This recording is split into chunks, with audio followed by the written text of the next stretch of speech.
नमस्कार, बहुत स्वागत है आपका। मैं हूं आपके साथ नेहा दुबे। बुलेटिन की शुरुआत इस वक्त की बड़ी खबर के साथ। इस वक्त की बड़ी खबर, प्रियंका गांधी वायनाड में दाखिल करेंगी नामांकन। 23 अक्टूबर को केरल के वायनाड में दाखिल करेंगी नामांकन। बता दें आपको कि लोकसभा उपचुनाव के लिए नामांकन दाखिल किया जाएगा और प्रियंका के साथ राहुल गांधी भी रहेंगे मौजूद।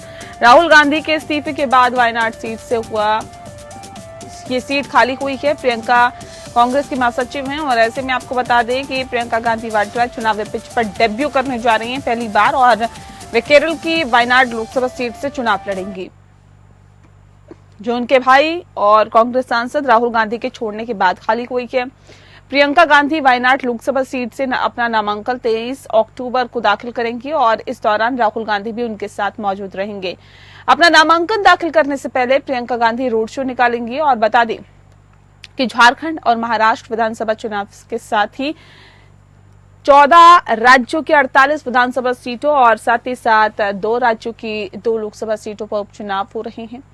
जिन 2 लोकसभा सीटों पर उपचुनाव के लिए तारीखों का ऐलान हुआ है, उसमें राहुल गांधी के इस्तीफे से रिक्त कोई केरल की वायनाड लोकसभा सीट भी है।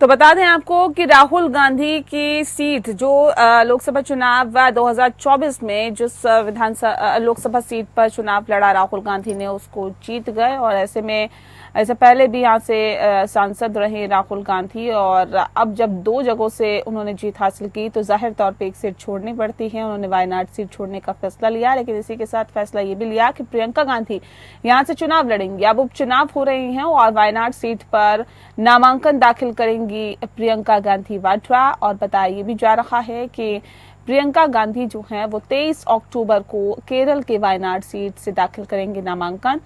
और ये नामांकन इसलिए भी महत्वपूर्ण है क्योंकि पहली बार अपना राजनीतिक डेब्यू करने जा रही हैं प्रियंका गांधी और केरल की वायनाड सीट से लोकसभा चुनाव लड़ेंगी और इसी से आगे का रास्ता तय करने की कोशिश की जाएगी।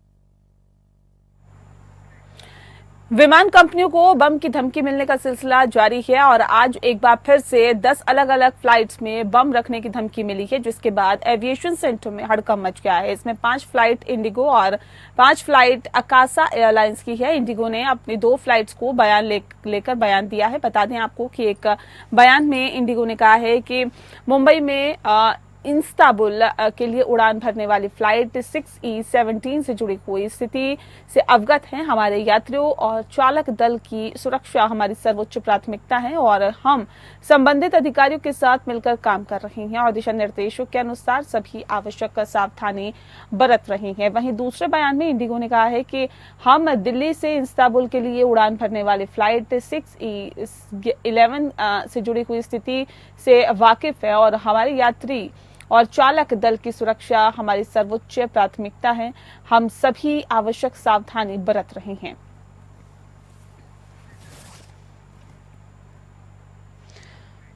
हिजबुल्लाह ने लेबनान से इजराइल की इमारत पर ड्रोन अटैक किया है। इस हमले के जरिए प्रधानमंत्री नेतन्याहू के घर को निशाना बनाने की कोशिश की है। इजराइल में हाइफा के सरिया इलाके में ये हमला किया गया है। प्रधानमंत्री नेतन्याहू के प्रवक्ता ने बयान जारी करते हुए कहा है कि प्रधानमंत्री के घर की तरफ से आपको बता दें कि UAV लॉन्च किया गया है और प्रधानमंत्री और उनकी पत्नी वहां नहीं थे और इस घटना में कोई भी हताहत नहीं हुआ है। इजरायली सुरक्षा बलों ने इस बात की पुष्टि की है, इस हमले की पुष्टि करते हुए कहा है कि ड्रोन एक खुले इलाके में गिरा जिसमें कोई भी हताहत नहीं हुआ है। आईडीएफ का कहना है कि सुबह हाइफा क्षेत्र में वजन वाले वार्निंग साइरन लेबनान में दागे गए और ऐसे में आपको बता दें कि रॉकेट से बज उठे थे। और इजरायली मीडिया के अनुसार दक्षिण हाइफा के केसरिया में इजरायली प्रधानमंत्री बेंजामिन नेतन्याहू के निवास स्थान के पास एक ड्रोन में हमला हुआ और धमाका हुआ पूरा ये। इसके साथ ही लक्ष्य को भेदने में सक्षम था ड्रोन, जो कि जानकारी सामने निकल के सामने आ रही है। उससे पता चला है कि ड्रोन सीधे अपने लक्ष्य को हिट करने में सक्षम था। इजरायली सुरक्षा बलों ने स्वीकार किया कि ड्रोन ने उसका एयर डिफेंस सिस्टम हमले को रोकने में विफल रहा, जिसकी वजह से यह हमला हुआ और उसके साथ ही पूरे इलाके में वो घुस गया।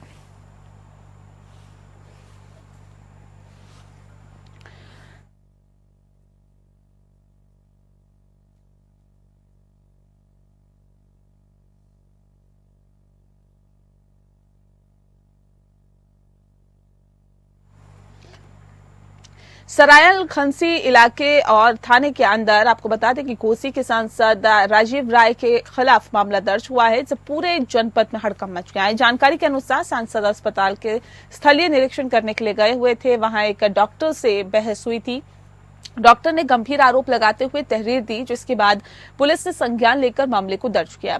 जानकारी के अनुसार बुधवार को जिला अस्पताल के दौरान निरीक्षण के दौरान ही घोसी सांसद राजीव राय और डॉक्टर सौरभ त्रिपाठी के बीच तीखी कहासुनी हो गई, जिसका वीडियो सोशल मीडिया पर वायरल हो रहा है। इस प्रकरण में शुक्रवार को एक नया मोड़ आया जब इस डॉक्टर ने सांसद के खिलाफ सराय लखसी थाने में मुकदमा दर्ज करवाया है। बताया भी जा रहा है कि तहरीर में डॉक्टर सौरभ त्रिपाठी ने बताया है कि घोसी सांसद राजीव राय 10 से 15 लोगों के साथ मेरे चैम्बर में आए और मेरे ऊपर अभद्र टिप्पणी की। डॉक्टर ने सांसद द्वारा मेरे ऊपर मानसिक रूप से अस्वस्थ होने का आरोप लगाया। कहा कि मेरे ओपीडी में रखे ईएनटी उपकरण को उठाकर तोड़ने का प्रयास किया गया। इतना ही नहीं, मुझे दारूबाज डॉक्टर बोला गया। साथ ही कहा कि शराब पीकर ड्यूटी करता हूं। मेरे द्वारा सांसद पर कोई भी अभद्र टिप्पणी नहीं की गई। मुझे सांसद के साथ और उनके साथ आए अन्य लोगों के साथ किए गए व्यवहार से मेरे आत्मसम्मान को बहुत ज्यादा ठेस पहुंची है। सांसद ने ओपीडी समय में आकर शासकीय काम में भी बाधा डालने का काम किया है।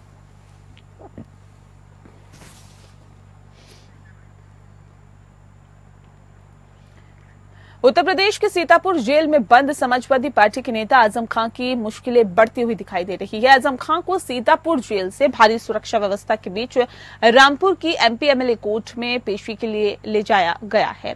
उनकी सुरक्षा में 5 सुरक्षा कर्मियों की गाड़ियां तैनात की गई थी। आजम खां समेत सफेद रंग की गाड़ी में थे और बता दें आपको कि गाड़ी के अंदर से उन्होंने पर्दा हटाया और मीडिया से बातचीत करने की कोशिश की, लेकिन गाड़ी का शीशा लॉक होने के कारण वे मीडिया से बात नहीं कर सके। इस दौरान आजम खां स्वस्थ दिखाई दिए।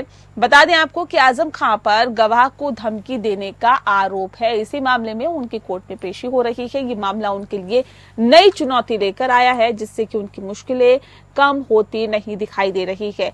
कोर्ट में इस मामले को लेकर बहस जारी रहेगी और सपा नेता के खिलाफ आगे की कानूनी कार्रवाई भी की जा सकती है। ज्ञात हो कि आजम खां पहले से ही कई विवाद और कानूनी विवादों में उलझे हुए हैं, जिसमें भ्रष्टाचार और अन्य आरोप भी शामिल है। ऐसे में ये मामला उनकी राजनीतिक और कानूनी स्थिति को और पेचीदा बना सकता है। ये मामला 17 अगस्त 2022 का है, जब बेरियान निवासी नन्हे ने शहर कोतवाली ने आजम खान समेत 6 लोगों के खिलाफ धमकी देने का मामला दर्ज कराया था। इस आरोप के तहत आजम खान की पेशी हो रही है। गौर करने वाली बात यह है कि इससे पहले आजम खान को उनके बेटे अब्दुल्ला आजम के 2 जन्म प्रमाण पत्र मामले में 7 साल की सजा सुनाई गई थी, जिसके बाद से सीतापुर जेल में वो बंद है। बता दें कि रामपुर की एमपी एमएलए कोर्ट में इस मामले की सुनवाई होगी और आज आजम खान की पेशी के बाद कोर्ट से कोई बड़ा फैसला आ सकता है।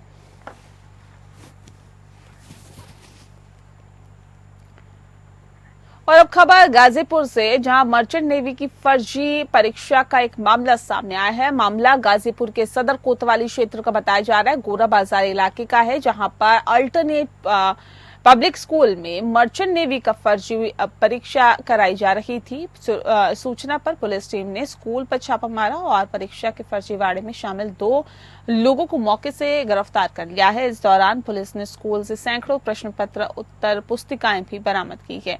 पुलिस मामले की आगे की छानबीन में जुट गई है।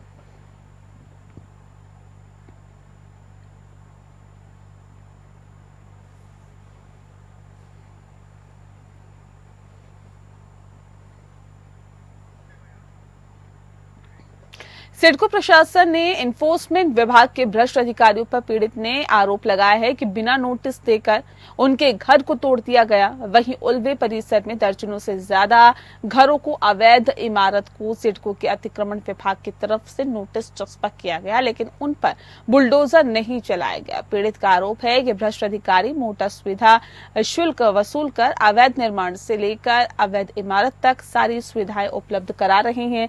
सिडको के कर्मचारियों में चर्चा है कि सिडको एनफोर्समेंट द्वारा प्रति जोन करोड़ों रुपए महीना वरिष्ठ अधिकारियों तक पहुंचाया जाता है। इसके एवज में वो अपनी आंखों पर काला चश्मा चढ़ा लेते हैं। पास में ही जैब कुमार कंस्ट्रक्शन द्वारा यार्ड का निर्माण किया जा रहा है। इस यार्ड में पूरी तरह से कचरा का उपयोग किया गया है। नवी मुंबई के अलग अलग परिसर में कचरे को लेकर यहां पर डंप किया गया है और कचरे के ढेर से यार्ड बनाया जा रहा है। जब इसके बारे में सिडको से पूछा गया तो सिडको ने कचरा डंप करने की अनुमति नहीं देने का लिखित में पत्र दिया। उसके बाद भी अधिकारी को इस कार्य को रोकने में असमर्थ है और जब इसके बारे में सिडको से पूछा गया तो सिडको ने कचरा डंप करने की अनुमति नहीं देने का लिखित में पत्र दिया। उसके बाद भी अधिकारी को इस कार्य को रोकने में असमर्थ है और जब सिडको प्रशासन के अधिकारी और जे कुमार कंपनी से संपर्क किया गया तो ऑन कैमरा कुछ भी बोलने से कतराते रहे।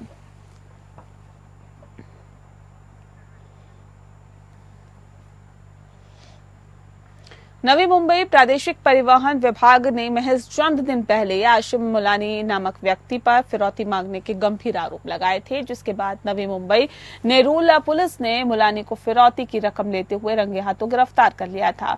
मुलानी जेल से जमानत मिलने के बाद अपने पुराने रवैये दोहराने लगा और ऐसे में कासिम ने नेरूल आरटीओ में आरटीआई से मांग की, जिसका जवाब नहीं मिलने के बाद फर्स्ट अपील में मुलानी चला गया, जिसके बाद आज उन्हें नेरूल प्रादेशिक परिवहन विभाग से बुलवाया गया है। और बता दें आपको कि जिस तरह के आरोप लगे हैं उसमें कितनी सच्चाई है, ये अब तक मुलानी का कहना है कि उसे साजिश के तहत ही फंसाया गया है और मामला अदालत में है। वहीं कासिम के आरोप पर जब हम आरटीओ अधिकारी से मिले तो उन्होंने कासिम मुलानी के सभी दावों की धज्जियां उड़ा दी। उन्होंने साफ कह दिया कि जो व्यक्ति भ्रष्टाचार के राग अलाप रहा है वही भ्रष्ट है, जिसकी वजह से उसे जेल जाना पड़ा था। आरटीओ अधिकारी ने मुलानी की सभी बातों को बेबुनियाद बताया। मैं भ्रष्टाचार के खिलाफ और हमारे रिक्शा चालकों के हित में जिनको न्याय दिलाने के लिए 24/7 मेरा ये जो आगे वाली लड़ाई है भ्रष्टाचार के खिलाफ ये चालू रहेगी। मैं इस बात का डाल रहा हूँ कि एवरी संडे छुट्टी के दिन में रिक्शा पासिंग करने की क्या जरूरत है, क्योंकि वहाँ पे बहुत बड़ा अर्थ कारण था। हर संडे को हर रिक्शा वालों से 2000 रुपए डिमांड करके वो ले भी रहे। तो बहुत सारे रिक्शा वालों ने मुझे स्टेटमेंट दिया है। मेरा स्टेटमेंट जो है वो ऑन मोबाइल में मेरे रिकॉर्ड है, जो मोबाइल पुलिस के पास है। जब वो मोबाइल का डेटा जब कोर्ट में पेश हो जाएगा तो दूध का दूध पानी का पानी हो जाएगा। कासिम मुलानी को पिछले महीने में 4 सितंबर को नेरूल पुलिस स्टेशन में हमारे अधिकारी से खंडन लेते हुए पकड़ा गया, रंगे हाथ पकड़ा गया और उस पर अदालत में केस भी दर्ज हुई। अदालत ने उसको 3 दिन की पुलिस कोठरी और 3 दिन की न्यायालयीन कोठरी दी है। उसके बाद उसकी जमानत 10 तारीख को हो गई। उसके बाद उसने 23 सितंबर को अपील किया है। अपील करने के बाद आज की उसको डेट मिली। आज की डेट में अपीली अधिकारी ने जो कुछ है उसको जो माहिती देना है या जो कुछ उसका इंफॉर्मेशन देना था वो देने के जो है वो जो दी थी माहिती वो देने के आदेश किए हैं। तो वो अपील उसकी कंप्लीट हुई। नवी मुंबई के नेरुल पुलिस स्टेशन में एक्सटॉर्शन का मामला दर्ज किया गया है मुलानी के खिलाफ, जिसमें मुलानी को फिलहाल कोर्ट से जमानत मिली है। हालांकि फिर से आरटीआई का जो प्रोसेस है वो मुलानी ने शुरू किया है, और वहीं जो मुलानी ने जो आरोप लगाए थे वो जो परिवहन विभाग के अधिकारी ने पूरी तरह से खारिज किया है। हालांकि मामला कोर्ट में है, देखना है कोर्ट की तरफ से क्या निर्देश किया जाता है। Sanjeev Soni, APN news. खबर उत्तर प्रदेश जनपद के महाराजगंज से, जहां पर एक बार फिर से कस्टम विभाग द्वारा बड़ी कार्रवाई देखने को मिली है, जहां पर 800 बोरी चाइनीज लहसुन को जब्त करने के बाद उसे कुचलकर जमीन खोदकर नष्ट किया गया है। कस्टम विभाग की इस कार्रवाई से खासकर जो चाइनीज लहसुन की तस्करी करने वाले तस्कर है उसमें हड़कंप मचा हुआ है। इससे पहले भी कस्टम विभाग द्वारा चाइनीज लहसुन को नष्ट करने का कार्य किया जाता रहा है, लेकिन कभी तस्कर तो कभी स्थानीय ग्रामीण जमीन खोदकर लहसुन को चुरा ले जाते थे, और इस बार कस्टम विभाग द्वारा तस्करों के मंसूबे पर पानी फेरते हुए महाराजगंज के निचलौल नगर पंचायत के घोड़हवा वार्ड स्थित दामोदरी पोखरी परिसे बुलडोजर से कुचलने के साथ ही जमीन खोदकर गड्ढे में दफन किया गया। इस कार्रवाई से जहां एक तरफ कस्टम विभाग का मानना है कि अब लहसुन पूर्ण रूप से नष्ट हो चुका है, तो वहीं चाइनीज लहसुन को दोबारा गड्ढा खोदकर न चुरा पाने पर तस्करों के मंसूबे फेल होते हुए नजर आ रहे हैं। तस्वीरों में दिख रहा है कि ये सफेद रंग का पदार्थ बर्फ नहीं बल्कि चाइनीज लहसुन है। बता दें आपको कि जिसे बुलडोजर की सहायता से कुचला जा रहा है, जहां एक तरफ बुलडोजर माफिया के घरों पर आपको बता दें कि उनके मकानों को नेस्तनाबूद किया जा रहा है, तो वहीं पर चीन द्वारा निर्मित इन सफेद जहरीले लहसुन को एक सुरक्षित स्थान पर पहले तो बुलडोजर से कुचला जा रहा है और फिर इसे गड्ढे में दफन किया जा रहा है।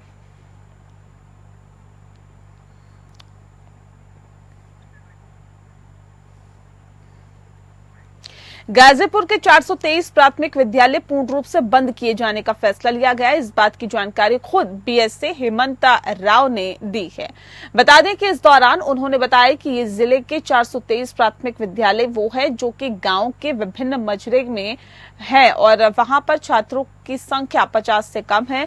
उन विद्यालयों के टीचर और बच्चे को पास से दूसरे विद्यालय में शिफ्ट किया जाएगा और उन विद्यालयों को पूर्ण रूप से बंद किए जाने का फैसला लिया गया है। शासन द्वारा निर्देश मिले कि 50 से कम छात्रों वाले विद्यालयों को बंद करके पास के ही दूसरे विद्यालयों में अगर अगले महीने से ही शिफ्ट किया जाए तो वो बेहतर होगा। इसकी कार्रवाई भी की जाएगी। इस कार्रवाई से बच्चों को पढ़ाने और अन्य सुविधा देने में भी सहयोग मिलेगा और बच्चों को निपुण बनाने में मदद मिलेगी। 50 से कम छात्रों वाले विद्यालयों को चिन्हित कर लिया गया है, जिनकी कुल संख्या 423 है। इन सभी विद्यालयों के बच्चों को अधिक संख्या वाले पास के ही विद्यालयों में शिफ्ट किया जाएगा। जानकारी के मुताबिक जिले के कुल 2266 प्राथमिक विद्यालय हैं जो बेसिक शिक्षा विभाग के द्वारा संचालित होते हैं और इस विद्यालय में से राज्य परियोजना कार्यालय में 423 की सूची तैयार की गई है जिन्हें बंद किए जाने का फैसला लिया गया है। बता दें कि उत्तर प्रदेश के बेसिक शिक्षा के परिषदीय स्कूल में छात्र छात्राओं की संख्या बढ़ाने को लेकर प्रदेश सरकार लगातार प्रयासरत है। स्कूल चलो अभियान सहित कई योजनाएं अभिभावकों को जागरूक करने के लिए चलाई जा रही है। फिर भी गाजीपुर के कई स्कूलों में बच्चों की संख्या में इजाफा नहीं हो रहा है। जुलाई में ऐसे विद्यालयों के शिक्षकों को विभाग की ओर से नोटिस भेजा गया था। इसके बाद भी संख्या न बढ़ पाने पर कम छात्र संख्या वाले विद्यालय अब प्रशासन और विभाग के निशाने पर आ गए हैं। कम से कम छात्र संख्या वाले जिले में 423 स्कूलों को नजदीक के विद्यालय में विलय करने और उसको विलय करके बंद करने का फैसला बेसिक शिक्षा विभाग ने लिया है।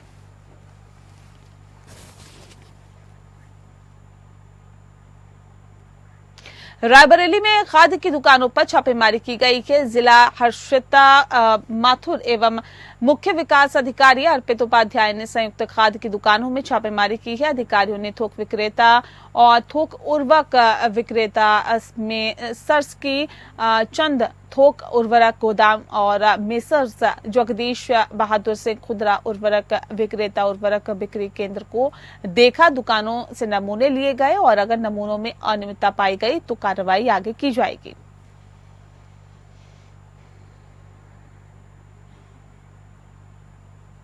और इसी के साथ बुलेटिन में फिलहाल के लिए इतना ही। नमस्कार।